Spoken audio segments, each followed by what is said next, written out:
Hello and welcome. This video is all about things that are going to help make your wedding day run smoothly.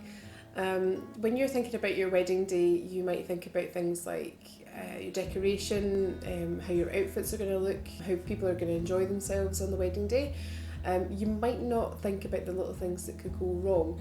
To be fair, some things might be totally out with your control, but this video is just going to make you aware of the little things that could delay on the wedding day itself. Morning prep's a really big one. I really try my best as a photographer to keep things moving as much as I can because I've got in mind what time the ceremony is going to be starting. But if your dress is going to be a lace-up job, then you really need to allow yourself at least 20 minutes for getting into it. Buttons take just as long, by the way, just FYI.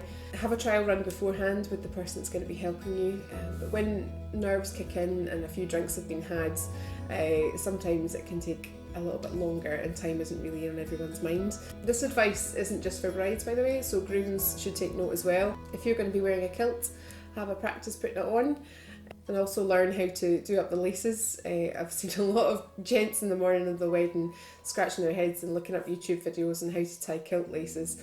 It makes for good photos, but at the same time it can then cause a bit of delay as well. So it's really something you should just keep in mind. Group shots. Give everyone a little heads up before the wedding. If it's your immediate family, then it's a bit of a given that they'll be part of a group shot. But say you're particularly close with an aunt and you want them to be in a photo, they might not expect that you're wanting a group shot with them. So just be sure to let them know beforehand so they don't disappear off to check into the hotel or, just away to the bar for a few drinks or away to the loo. Because the last thing you want is for your groomsmen or somebody to be running off trying to find them when they can't. And that kind of then causes another delay. If your wedding isn't going to be in a hotel, really consider having somebody as a master of ceremonies or just somebody that you can trust to really keep an eye on timings, because you don't want to do that as the bride or groom.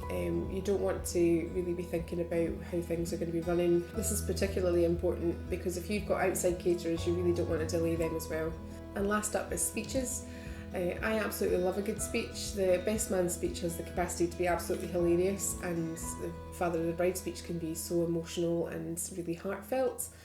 However, you just really need to be aware that they don't go on too long. The wedding coordinator might come up to you and ask you how long your speech is going to be. You can't just say, 5 minutes, no worries, unless it is actually 5 minutes. But you really need to be aware of how long it's going to be. They're asking for a reason. It's so that they can then go and tell the kitchen when to start and preparing to send out starters. So there are just a few tips on how to help your wedding day run a bit more smoothly. I hope you enjoyed this. If you have, then please let me know in the comments below. Be sure to go and like and subscribe to my YouTube channel as well, because I put out new videos every week, and I'll see you again soon.